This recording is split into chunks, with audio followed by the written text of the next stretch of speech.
Guys, I have something to admit.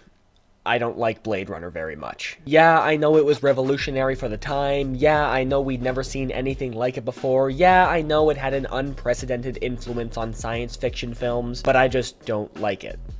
That's all. However, I do like Blade Runner 2049. In fact, I'd go so far as to say I love it. I was very surprised by this because, and this kind of goes without saying, usually people are drawn to sequels for movies that they actually enjoy. But Denis Villeneuve's name is enough to sell me on a movie, so I was always going to see this at some point. And with 2049, I had a very unique experience. To me, it just took everything about Blade Runner and made it better. The elements in the first film that work are still very present, and the elements that dragged it down are pushed to the side, or used in a creative way to tell this new story. And this new story pushed the themes, ideas, and characters of the Blade Runner world to a whole new level. But 2049 is more than just a good sequel, and it does more than just continue the story. 2049 actually made me look back on the first Blade Runner with a different viewpoint, one that was a bit more lenient and a bit more appreciative. Mainly, this is because I got very emotionally invested in 2049 while I was watching it, which never happened with the original film. In fact, the emotional aspect of Blade Runner is easily the weakest, especially the romance. But I was having actual emotional reactions to 2049 based on things in the original movie,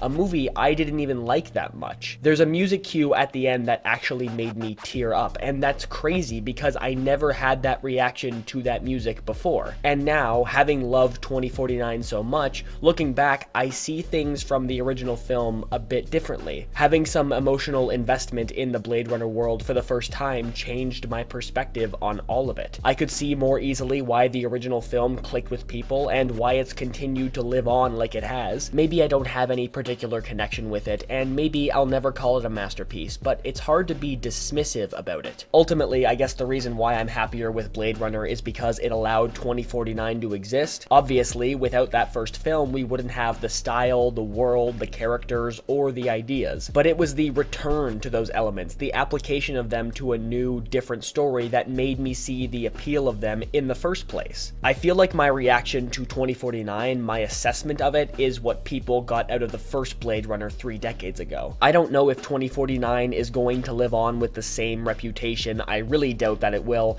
but to me, it's everything I wanted out of the first film. That's why I would call Blade Runner 2049 the ideal sequel, because it didn't just reaffirm the original's success, it created a new way to view that original. Sometimes, you know, it just takes time to really appreciate something. It can take weeks or months or years, but eventually things can click into place, and while I'll never really love Blade Runner, I'll always be able to appreciate it more than I did before.